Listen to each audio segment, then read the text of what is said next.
Welcome to the Estate Professionals Mastermind Podcast, a podcast for estate professionals who earn more, work less, and make a huge difference in their communities. If you get value out of this free content, be sure to check out ProbateMastery.com, where you can get live classes, access to weekly coaching, and valuable courses. To learn more, visit ProbateMastery.com. Now let's jump into this week's content. Okay, hey, welcome to our Tuesday morning, nominally speaking, real estate coaching call for Probate Mastery. I'm Bill Gross, and I am the lead colleague, rather than coach or owner. I own the business. I'm not a proprietor. I'm just like one of you guys. I've been involved with the Probate Mastery program since it started, and before that, when the prior owner launched the coaching program, allleads.com, and I followed it here and took the program here and took it several programs here as well. And then when they weren't able to, they needed a host, I stepped in because I felt like this is something that I needed to help me improve my game and learn and stay on best practices and such. And I want to introduce, we introduced last week Lou Gutierrez, who is a mucky muck with the company. I'm not sure what he does, but he's important. Lou, how you doing? Hey, good morning, Bill. Good morning, everybody. Yeah, so I don't hear you. Let's see here. Oh, no wonder I got the wrong. There we go. Try again, Lou. All right. Good morning, Bill. There we go. Mine is Good not morning, connected. There we go. Yeah, I have a couple different Zoom accounts, so it gets a little complicated, unfortunately. So, Lou, did you have anything that you wanted to share in the beginning? Sure. Yeah. Just wanted to say hello to everybody from Probate Mastery. See a couple familiar names. It's nice to see. I see Nick. Let's see. Shout out to Nick. And let's see who else do I recognize here. Macy, with her background. How can you miss her? Yeah. Cool. So just wanted to plug in real quick, let everyone know that we still have our Probate Mastery or Earn New Year's special happening until the end of this month. That's 20% off either Earn or Probate Mastery. When you sign up for Probate Mastery, you could also do the Probate Mastery Interactive add-on. That's a subscription, that you could cancel at any time, but it's $59 a month, and that will give you more coaching with Bruce. All right, and that's pretty much it. I'll be hanging out in the background if anyone has any questions about enrollment in our courses. You could also email me at sales@probatemastery.com. And I'll put in my information in the chat if anybody wants to jot it down and, contact me later. Be happy to help you. Thanks, Bill. Thanks, Lou. So this is ProbateMastery.com, and just some quick housekeeping. Lou obviously is a contact person with the company as far as sales or sales customer service issues. That didn't work out right, did it? Yeah, so this ProbateMastery.com is a website, and if you want some free material, if you want to get certified, here's the link to the program and additional programs as well. And then the Facebook group, if you click on that, brings you here to Estate Planning Mastermind. We have 7,000 members nationally, people looking for referrals across the country for attorneys and realtors. And then also, Bruce is offering Probate Prospecting Series, and that'll be on Wednesdays, 2 p.m. Eastern Time, 11 a.m. Pacific Time, where he goes through prospecting. I get asked a lot of questions about phone calling and scripts and such. I don't cold call for probate. I have not since I started the process, just because my business has worked out a little differently. Okay, let me see if I can get that squared away. Huh. Who's that? Okay, I've got that muted. I'm not sure what that is. Okay, so anyhow, so that's in the Facebook group. And then separately, my name is Bill Gross. I host ProbateWeekly.com. Love to have you sign up for that. It's an interview format program I do every Thursday at 4 p.m. Pacific Live, and then we stream that out as well. Then I have a Facebook group called Probate Weekly. Love to have you put your probate-related content there as well. So this is meant to be interactive. This is meant to be supportive, that we all, as practitioners at some level, you bought the product, you bought the service at some level to sell more houses. And to do that, you got to do certain activities.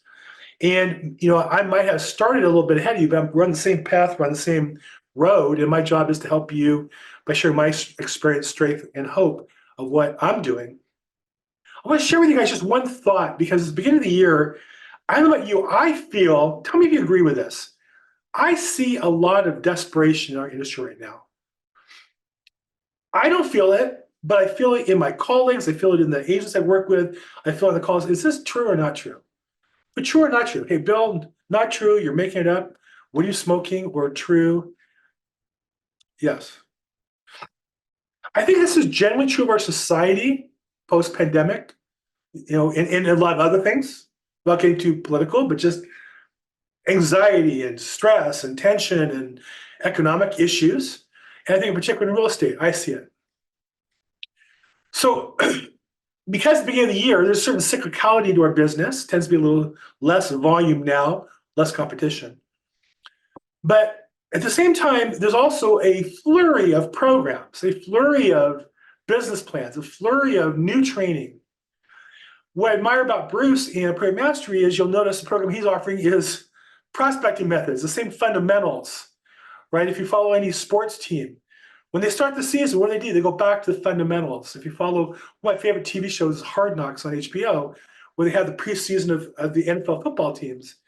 And I don't care how good you are, I don't care how much money you make, beginning of the season, you got to run a lot, you got to lift weights, you got to run over the little cone things, right? Those are fundamentals. Those don't change. We have to master those. And so I want you to think about that in order to be successful in any endeavor.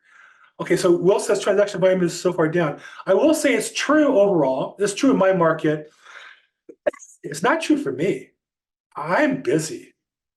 Now, I will say I've taken up more time than I ever have in December and January, but I was very strategic about when I did it, and I worked when I was supposed to work, and worked pretty intensely. And as a result, I have a lot going on.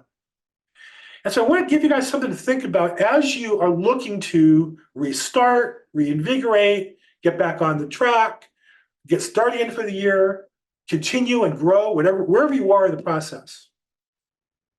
I want you to think about one of my favorite movies of all time is My Cousin Vinny. And I would say if you work with attorneys, it's a must watch. Every attorney I ever mentioned that movie to has seen it and loves it. My Cousin Vinny, with Melissa Tomei. I think she got an Academy Award for the movie. There's a scene in the movie that, to me, exemplifies what our real goal is here. I don't believe our goal is to get data from a company and cold call it so well that we just, like a machine gun, would just kill more enemies, that we prospect and kill more prospects and list more houses as a result. I don't believe that's the goal. I do think it's important to talk to people.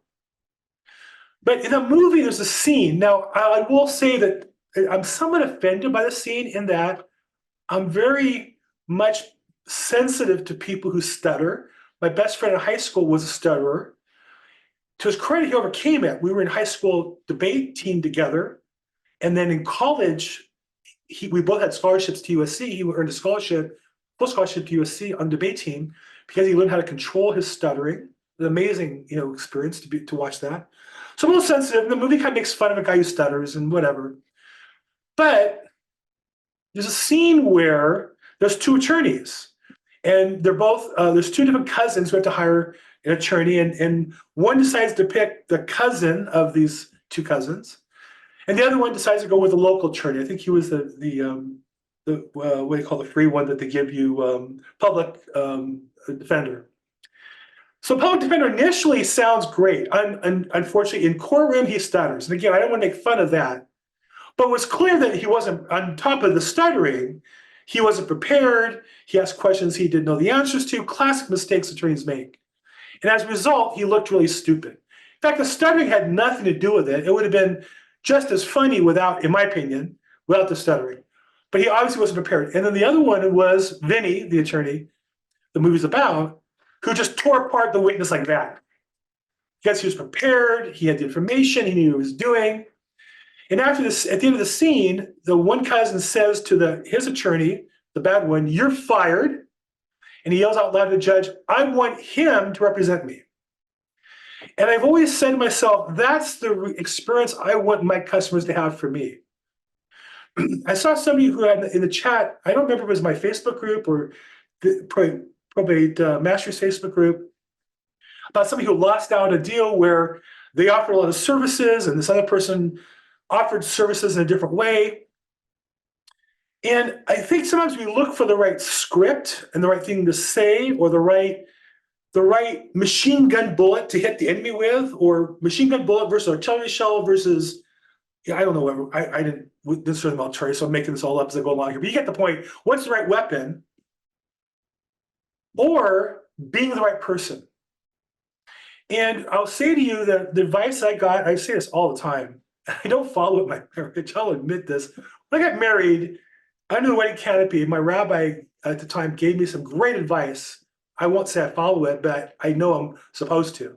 And it applies to business, which is the key to success in marriage and all relationships isn't finding the right partner, it's being the right partner.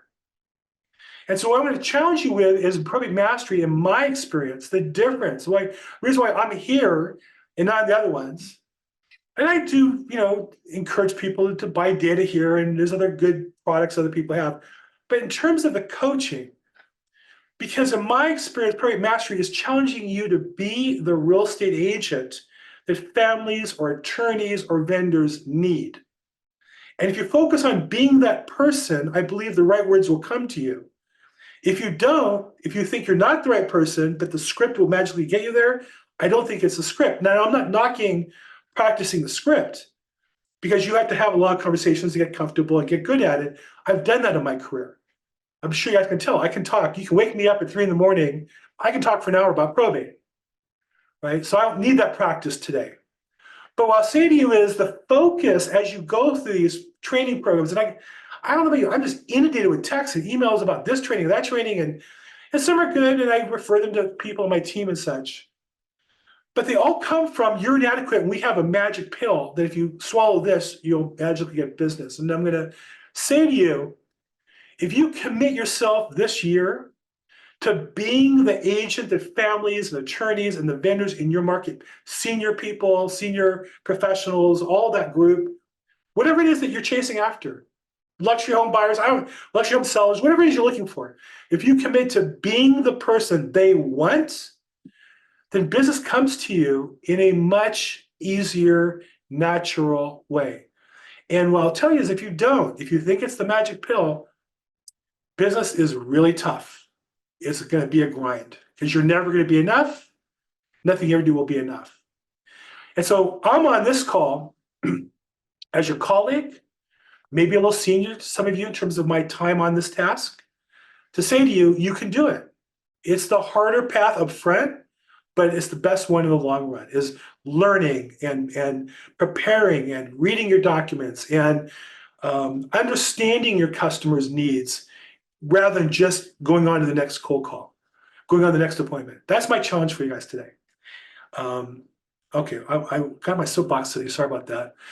This is meant to be participative, so feel free to jump in with questions. You can raise your hand, put in the chat box, or if you're brave, just unmute yourself, and I'd love to chat with you and love to make this interactive. This is meant to be, participative, and the goal here is share your successes, right? You want to be better, help other people be better. Share your failures. You want to get better, tell the truth, and let's share the lessons you learned from that. So it's meant to be participative. We're not charging for the call today. I'm here. I'm here to help. I'm doing a ton of business. I'd be glad to share with you guys what I'm doing. Pretty much almost anything I do, I'm willing to share with you guys. So who's got a question, challenge? Peter, let's see here. Let's get you unmuted. The brave one today. What's going on? I'm doing real estate. I also do estate sales. I've got a probate list for my county courthouse. Mhm. What is the best way? They just give me a name. What is the best way to skip trace that probate list? Is there a better software than others, or what do you prefer? I don't do skip tracing, so I don't know the answer. Now on the call here, what I recommend you do is go to the estate planning website. I'll put the link for the Facebook group in the chat box. And I say go in there and post that. It's a great question.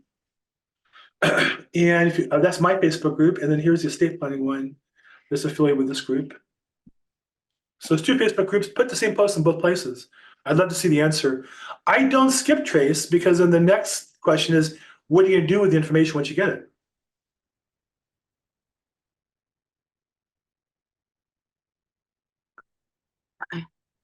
Oh, you're on mute. I'm on mute? You were. Yeah, I didn't hear a word after, Oh. what do you do with the information after you get it? Yeah, what are you gonna do with the information after you get it? Cold call, basically. Okay. I think that there are services that sell the data and they've done the skip tracing for you. What Mhm. county are you in? I'm in Nueces County in Texas. So, if data varies by county, if you go to data.probateweekly.com,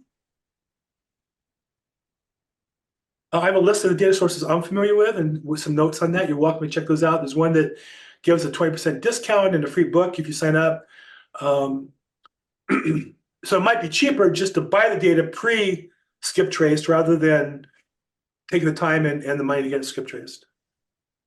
You can, if you're generating your lead sources through Popstream, for example, you can filter a search for pre-probate. And all that means is that one of the people on title for the property is deceased. Mhm. Okay. But you can create that list for your county, for your city, around a particular address. I mean, you can really drill it down. But when you download that list, you can then upload it into their skip tracing format, and it will skip trace all of that content for you for 12 cents a record. And it's not 12 cents for every single record, it's 12 cents for every record that they are able to pull data from. Okay. This is with And so PropStream. it will, PropStream, it will scrub it against the DNC for you as well. So not only are you getting their updated and most recent contact information, including email addresses, because there's nothing that says you can't email them, but it will scrub it against the DNC so that you don't violate a do not call list. Renae, do you cold call from such a list? I don't start with a call. I start with a letter Mhm. expressing condolences and seeing if there's a way that I can bring them value. Mhm. Maybe they need a trash out clean out service or an estate planning service or something of that nature. So I send the letter first and then I call. So I mail out on Thursday and I call on Tuesday. That gives plenty of time for them to have received the letter in the mail and to have read it. And then when I call, it's, hi, Peter, this is Renae Quigley with Keller Williams. I'm just calling to confirm that you received the letter that I sent you last week. Very nice. Now I have a reason to call. And where do you sell real estate, Renae? I'm sorry. Where do you sell real estate? I'm in Eastern Washington State. Eastern Washington State, like Spokane area, or? South of Spokane, I'm actually in an area called the Tri-Cities. So it's 3 cities. Well, it's really 7 cities on 3 rivers, and it's in the eastern corner. So I Nice. border Oregon and Idaho. Very nice. Okay, there you go. The resource is PropStream. Yeah, PropStream is a major data source provider. I think you'll find that the cold calling works better in smaller, less, metro areas. Like it's just, I don't think you're gonna have success with it in Los Angeles like you would in, Eastern Washington, south of Spokane. Different types of people live there and different reaction. But I think the key is try for yourself what works and use that. Yeah, and Peter, I would also suggest, because somebody's asking, getting a pre-probate list from PropStream provides info for the deceased, not the PR. You're correct, it does not provide for the PR. Well, yes and no, because again, one of the people on title has passed away. So if there's a surviving spouse, you're going to get that information, right? Another good resource, though, for PRs is Catalyze AI. It's actually a financial planning software that was created to kind of vet people that might have high assets that need to be reallocated. And they found that it does have a really good it's a very robust system to use for PRs. And what it will do is it'll identify again a property, the property owner who's maybe passed, and then all of the potential PRs. So it could be spouses, children, you know, brother or sister, something of that nature. It will provide all of their contact information, and it's already scrubbed. But that one costs, like, for example, I had a protected area in my county for up to 50 miles, and it cost me $350 a month. I get a monthly report, and I'm going to have anywhere from, I don't know, 10 to 15 leads a month from that. Bill, can I ask a question? Yeah, okay, so first up, Peter, did we finish that? Are we good? Yes, thank you very much. Very good. Renae, thank you so much. Thanks for the details. Who was it that wanted to ask a question? It's me, Samson. Samson, hi, for sure. Couple of questions. Actually, from you mentioned data.probateweekly.com. Mhm. Is that a correct URL address? Did I type it, heard it correctly from you? Well, let me see. Because when I typed it, Oh, wow. not. You're right. You're right. Huh.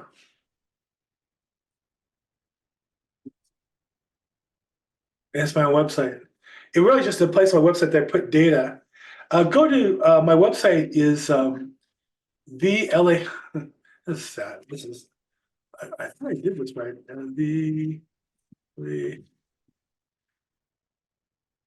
Are you putting it in the chat? I'm going to. And then while you're doing that, my next question for Renae, you said that you write a letter. Do you have that customized by yourself, or do you subscribe somewhere that you get these letters, or what? I do them myself. I have a whole series of letters. So there's up to, I think, 5 or 6 that get mailed out to PRs over the course of several months.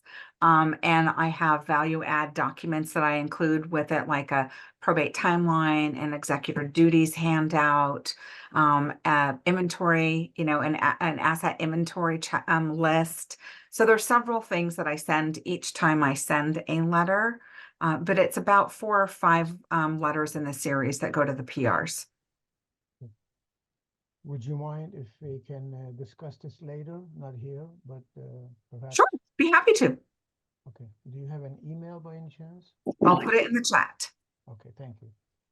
Bill, I did get your email, your website. So where do I go to find that list that you were saying? Yeah, that's right. In the link there, it's probate data sources, and I have all the companies I'm familiar with that sell the data and some notes. If you have some feedback on any of them, please pass it on and I'll update my list. Okay, awesome. Thank you. You know, it's interesting. Real estate agents so often ask for template letters of other people, and I admire what Renae did, that she did her own, because the essence of what we're doing is communicating with our customers. It would be like hiring somebody to sleep with your spouse. Like, it might please your spouse, but it's not going to do much to create a relationship for you, right? Yeah. And I literally just heard last night one of my business heroes, and he's a mixed bag, and I'm not saying I want to be him or would change my life with him, but Elon Musk was interviewed last night, and it was asked about his Twitter posts. And, you know, there's always haters and make fun of the fact that he posts his own. And he said he thinks the most important thing of a leader is communication, and he would never delegate that to somebody else. And, you know, like him or not, former President Trump did his own and does his own tweets. And what's undeniable is he has a loyal following of people. Now, whether you say that's good or bad, or you want to vote for him or not, that's a different question. But certainly we should be able to look at his business acumen and draw from that. And those are two people who've built huge organizations, movements, following, which is what we want at a small scale as realtors. And we can't substitute the communication because it won't be authentically us. And the last thing I would share with you, I was listening to, again, one of my coaches in YouTube, Sean Cannell, who said the same thing, that one of the most important parts of your video is to be authentic. I think Google, the most searched word in business last year was authentic. And what does that mean? And so again, I applaud Renae for writing around, and for the rest of you, I would say, even if companies sell them, I see companies that do, maybe for ideas, maybe for brainstorming, it's good to get an idea of what other people send.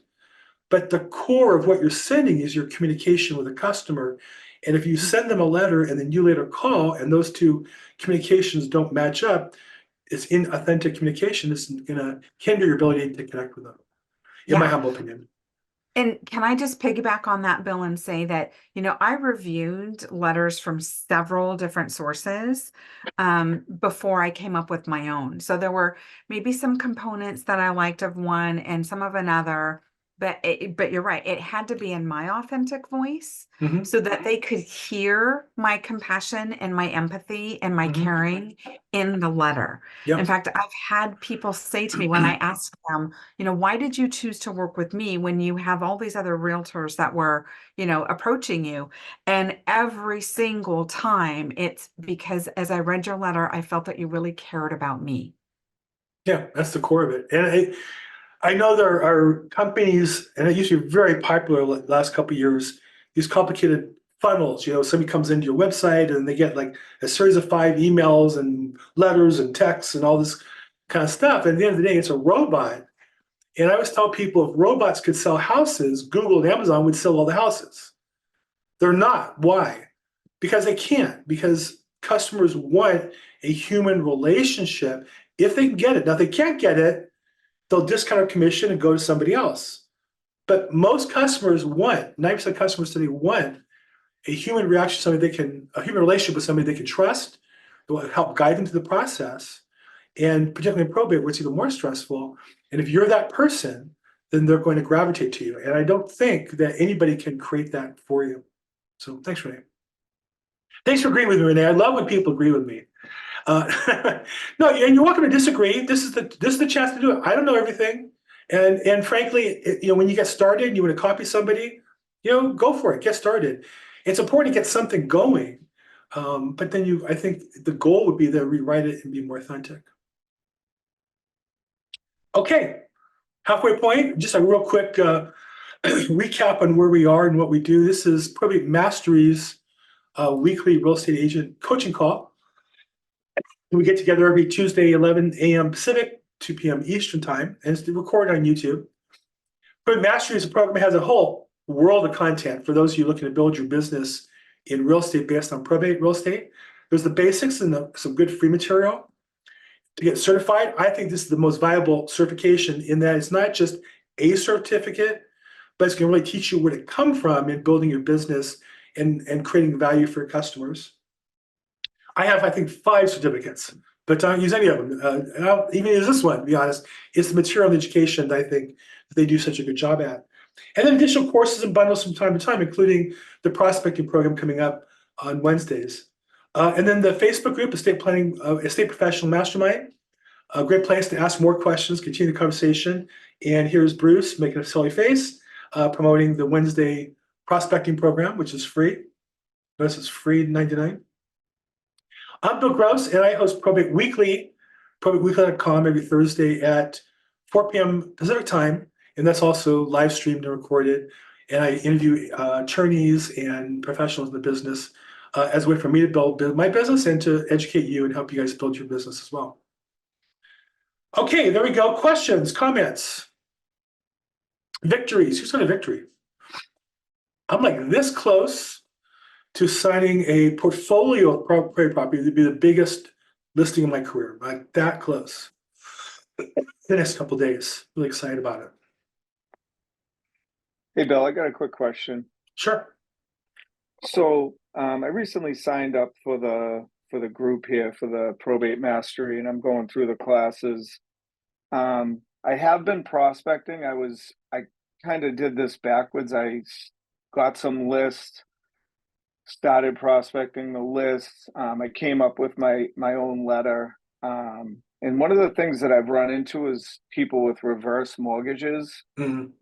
And I'm just curious, like I've been trying to get some like more information on how, like what situation they're in and like how I can kind of better serve the people that are in this situation. Because Right. I mean, on the face of it, I don't really know how it works. I did back into this whole probate niche just by accident. In the last year, I've done like 5 probates, and it Well, was just like by circumstance more, some on the investing side and some as a realtor. And, you know, I understand it, but with the reverse, well, let me ask this question. I have actually a couple questions. The reverse mortgage is my first. So like, what are they facing? And like, does the mortgage get called? I mean, how does that work? yeah. So obviously there's different types, but the most common experience that I find in reverse mortgages is the mortgage is taken out. Mom and dad, both of them were alive at the time, or one of them. And then, if one passes, the mortgage still stays intact. And where do you sell houses, Nick? In Massachusetts. Should have guessed from the accent. My wife's from Boston. My wife's from Belmont, near Boston. Okay, my mom's from Belmont, yeah. So for the rest of you, everybody who lives in Belmont's excited to hear about that, but nobody else really cares. So most commonly they have 6 months from the date of death before they start processing the loan towards foreclosure. The mortgage companies get notified when somebody passes on death certificates.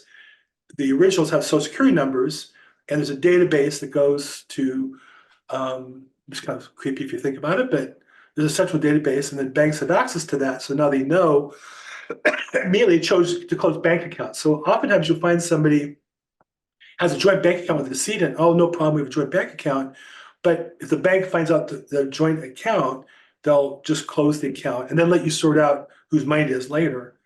So that's not really a good solution. Reverse mortgage, same thing. They know, oftentimes they'll send a letter saying, hey, based on the information we have, Joe so-and-so, Mary so-and-so has passed, and if so, the loan's due and you have 6 months. So what often happens is there's a child living in the house. There's 3 siblings. This is the common scenario. One's living there, 3 don't. The one who's living there never launched. He never moved out of mom or dad's house, never bought a house, never got a job, can't qualify to refinance, can't qualify to buy it. He gets the mail, throws it away, ignores it because he's living for free. And he assumes, oh, I'm smart in the bank. They'll never figure out mom and dad are gone. And then one day they get a letter in the mail that says notice of default has been filed. And in California, the process is, 90-day notice and then a 30-day notice of trustee sale, 21-day notice of trustee sale. So they have about 4 months. And so what happens regularly is now who's going to notify the bank who's going to pay the loan? I don't know the laws in Massachusetts. In California, if the decedent's on the loan, they own the house, you can't just sell the house, you can't just refinance it because they're not alive. And if they haven't done anything yet, now they got to hurry up and file probate to get authorized by the court to borrow money, pay, whatever, access bank accounts and such. So this is where, as a professional, I want those people to call me and say, hey, I'm in a hurry. Great. I know a guy who'll get done for you quickly and efficiently, because 90% of the attorneys who do this, you'll get delayed once or twice and be facing foreclosure. But the pros will get it done every time the first time. And that's what you need here. You don't have time for mistakes. So sometimes you have to do what's called ex parte in California, where they'll go into the judge like on an emergency basis. Hey, we're losing the house and we need to get appointed. And in some jurisdictions, LA, they'll almost always say yes. In other jurisdictions, judges say no. Hey, where have you been for 6 months? And you know darn well you got letters in the mail and you're just coming to me to waste my time. So you kind of put the ball in the judge's hands in California. Again, I don't know the laws in Massachusetts. I'm interviewing an attorney from Massachusetts, and I'm interviewing a reverse mortgage expert from Massachusetts, my Probate Weekly, a few months from now. So this is an important topic. I think you're asking great questions.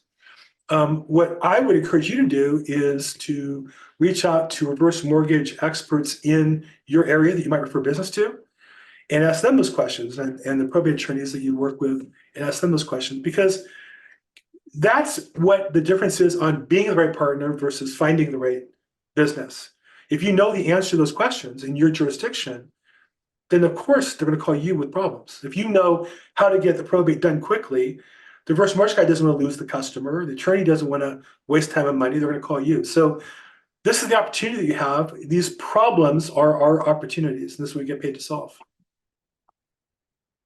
Okay, yeah, I'll give that a shot. I think with one in particular, I think I'm going to be able to just look at the mail and call the reverse mortgage company directly. Other than that, and there's an attorney that I could talk to about this as well. So I think I might just drop him an email. But we work on other stuff together, so I think I might just ask him on this. The other question I had, thanks for your answer. I think that was helpful. And there's a guy that in particular in your area that I'm interviewing that I think it'd be great for you to meet him. Chris Downey, I don't know if you know him, with the Federal Savings Bank. No. Okay, so I'll put his info in the chat. But he's really a reverse mortgage expert. I believe he's in Braintree, which is pretty close to where you're at.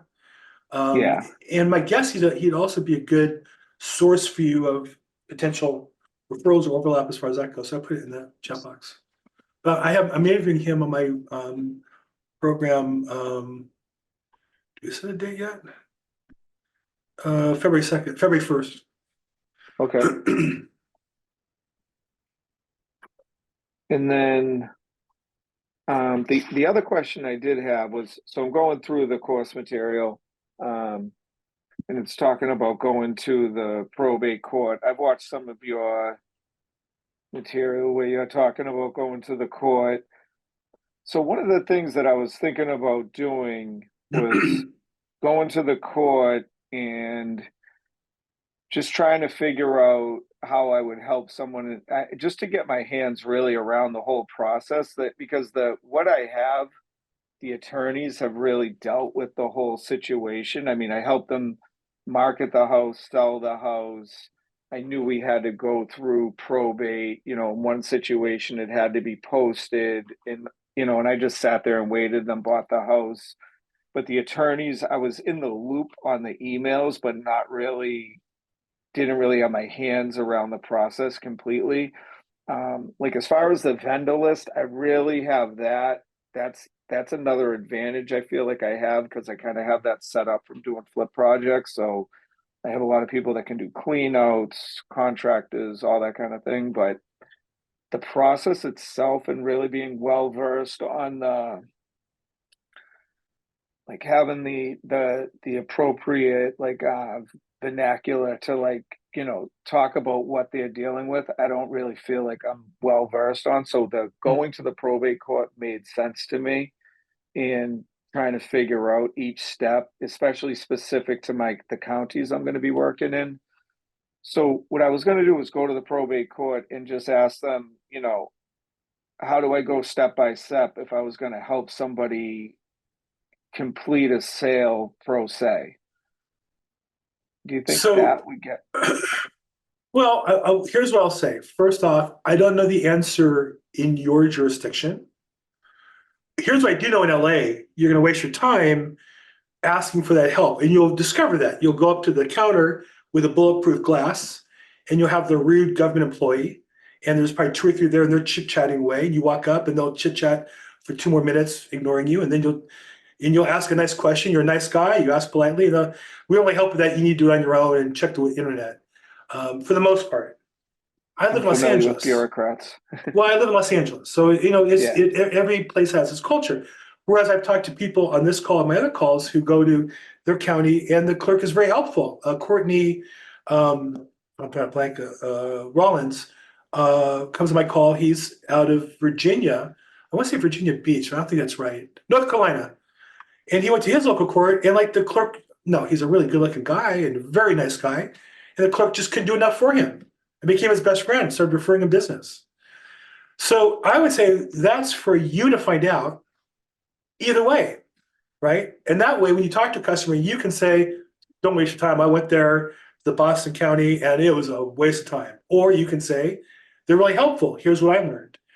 And so I think that's the part I mentioned when I mentioned up front about being the right agent, is knowing those answers. Do your recon. When I started, I took Probate Mastery. This was 5 years ago. Well, 5 years ago. And yeah. And at the time, the prior coach, Chad, challenged the students to go to court one day just to see what's there. And I went, and I realized there was a lot going on. I went back again. I went back again. I ended up going for the rest of the week, then the rest of the month. And then I rewrote my business plan and went there every day until COVID shut it down. So I think there's a lot there, and I don't want to be evasive. The opposite. I want you to discover the right answer for your county, and then that becomes your competitive advantage. Because I'll tell you, most other agents will do everything they can to avoid going to court. Seems silly to me. Now I will say I don't go every day like I used to. I'm a little older now. I have more business now. My time's more valuable now. I'm trying to monitor my hours more, health-wise, exercise more consistently.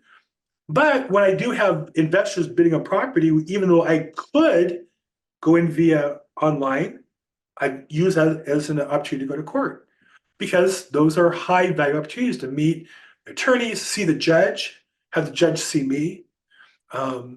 And so I would just encourage you to go to court and do your recon. And it might take more than one visit to really scope it all out. Go on the online services in your county, see what's available. And they might reference you to the state. Again, I don't know your county. I know the name of your county, for one thing, and your state. But you be the expert in that, and then come back here and tell us what you learned. I guarantee you, if you put the time in, you get a return on your investment for your time for that. No, I'm going on Thursday. Good. I have a meeting in Thursday afternoon in Plymouth, so I'm going to go down there. Yeah, I'll just go check it out and see what happens. Get there early, stay late.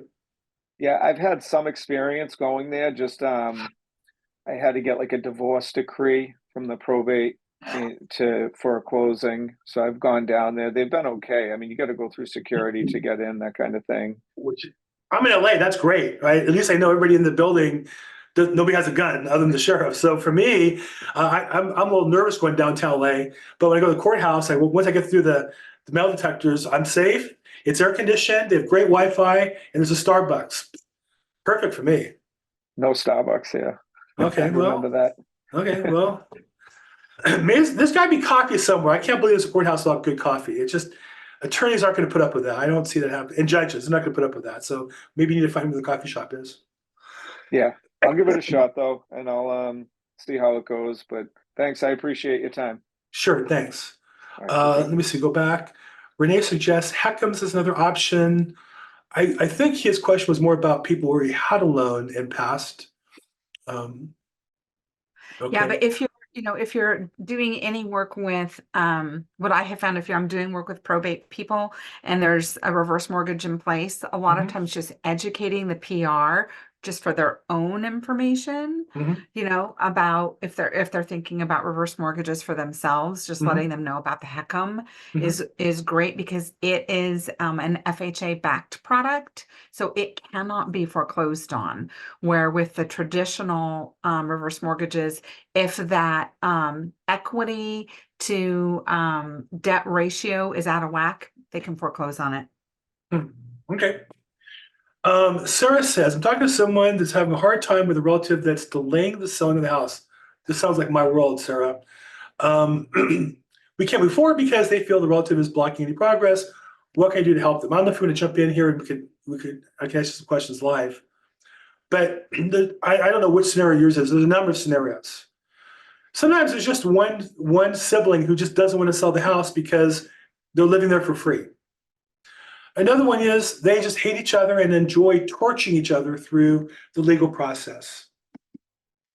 And so it depends on the circumstances. And I feel like my job is to both educate my client and to help the attorney, who probably doesn't really know what his options are in many cases, and sometimes to work with the other party's attorney to help make a meeting of the mind. I had an occasion where that was exactly the case.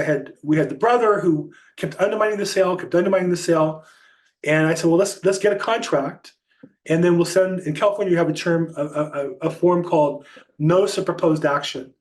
So even with full authority, if you're going to sell the house, you have to get the all the parties who were noticed on the case notice that, well, we're going to sell the house for this amount of money to this person, and these are the basic terms. And anybody can object. They could either not respond, and in 15 days go by, you can sell the house, or they can approve it, you can sell the house, or they can object.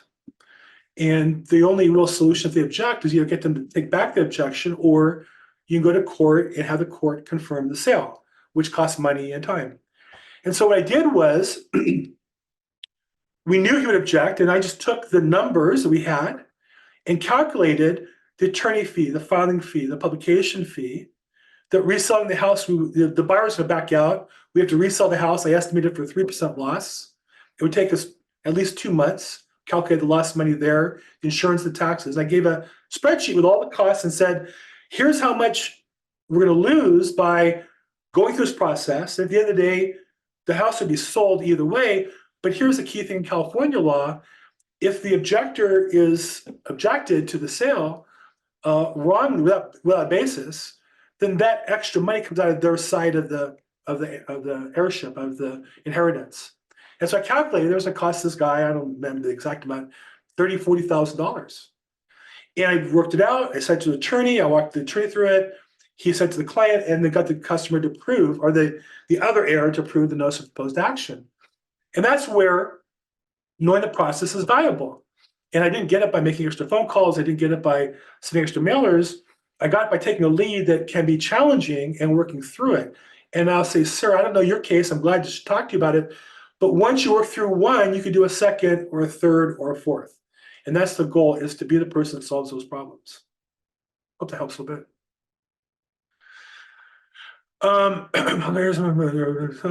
Okay, so thank you. Got to run next week. Okay, good.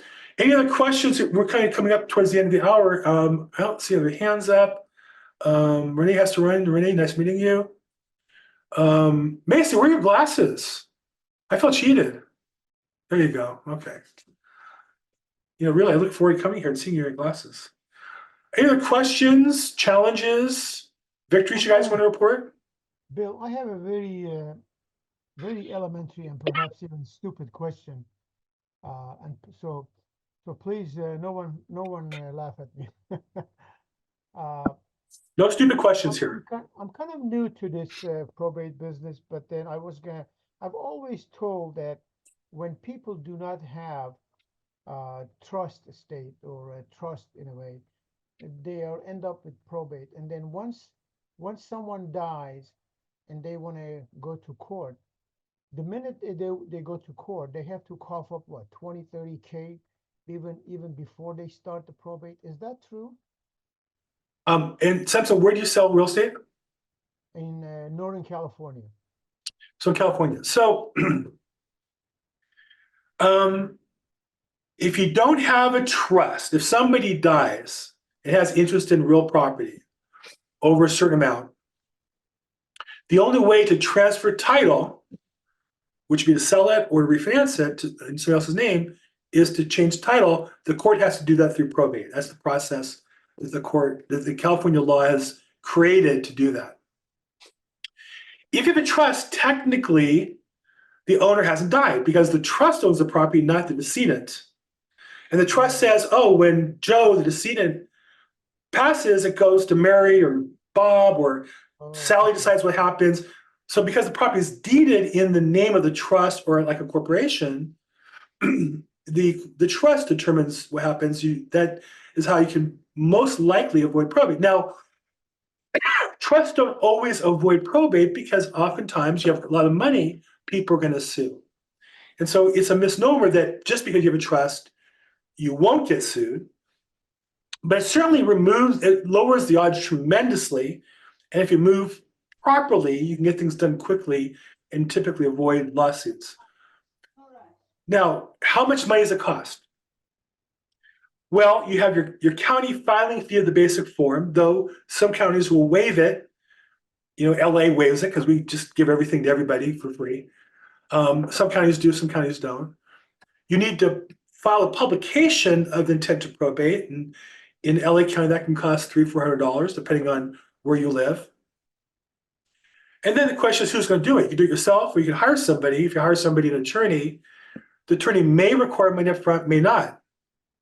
Some attorneys do, some don't. But the smart ones will not only require money up front, but they'll use a probate advance to get the heir to advance some of their heirship to get money on deposit to pay for the expenses, as well as to give them some money for their retainer for the legal fees. So that's a whole separate thing. I teach a class, getprobate.cash, and I have a Facebook group called Get Probate Cash that I go into that in detail. So to answer your question, many people start by writing a big check to their attorney, but you really don't need to. It's probably a couple $1,000s of hard cash, and then whatever the attorney might require. But that can be advanced in many cases and doesn't have to come out of the person's pocket. Okay. So really, the myth that people when they step into court, they have to cough up 20, 30K. Never, no. Okay.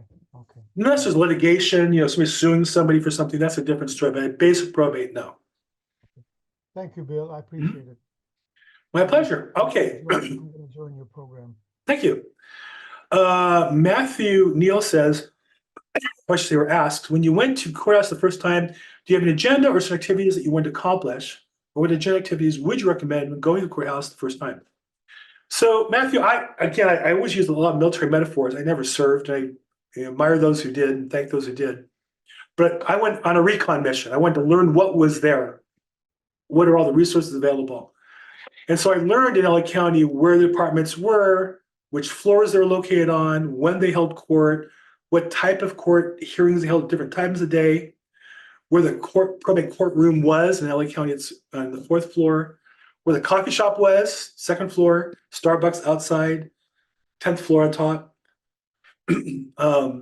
Cross Street was a law library that had programs, because I looked at the bulletin boards that told me about those free programs.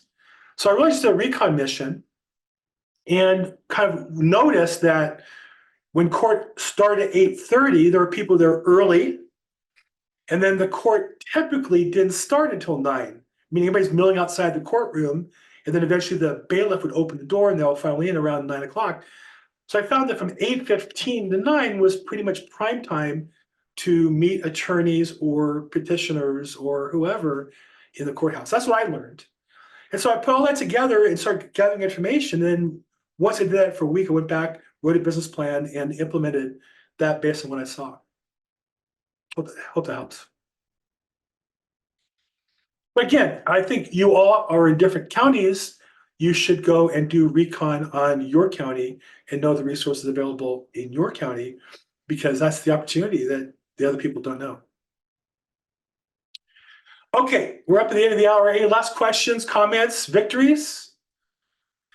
I'm totally brand new to this. Finished my intro course today, setting up for the next program, but what should I do first? Did then several probate deals in the past. But really, do anything, just sold the house. Jim, I think that this is the biggest opportunity for everybody, which is we assume we have to kind of revamp everything. If you've sold houses already, the number one thing I would say is make sure your communication with your database is up to date. Every name, address, phone number, email address, social media, they have all that put together. And then as you learn about probate, you can share with your client list things that you've learned that are value to them, i.e. estate planning avoids probate, i.e. probate court could be a nightmare, such as here's a celebrity who did plan and is suffering in probate court. So as you learn things, that becomes the content you can share with your clients to demonstrate your expertise. One of the things I always tell my team is there's a movie with Leonardo DiCaprio, Catch Me If You Can, where he plays a con man, friend Abignal. Among other things, he taught I think it was a French class. Even though he was in high school himself, he acted like he was a teacher. They asked him, well, how did you teach the class when you were in high school yourself? He said, well, if I just learned the chapter ahead of the students, they assumed I was the teacher. And I think as realtors, we don't need to know everything about probate. We just need to know enough good information to share with our customers to both help them learn and help them accept us as a valuable resource in their business of selling their house.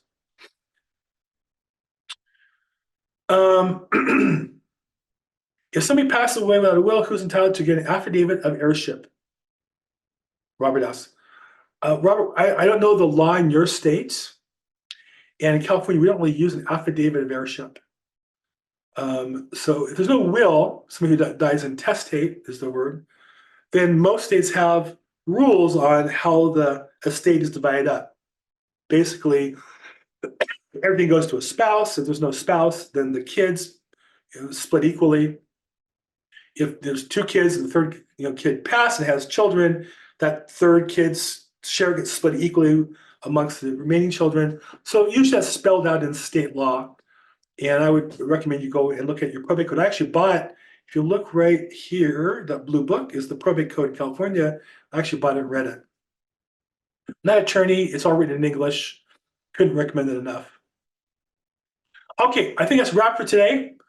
We do this every Tuesday at 11 a.m. Pacific time, 2 p.m. Eastern time. I'm Bill Gross. This is Probate Mastery's real estate coaching call, part of the Probate Mastery program. If I can help, reach out. I'm at Bill Gross Probate on social media.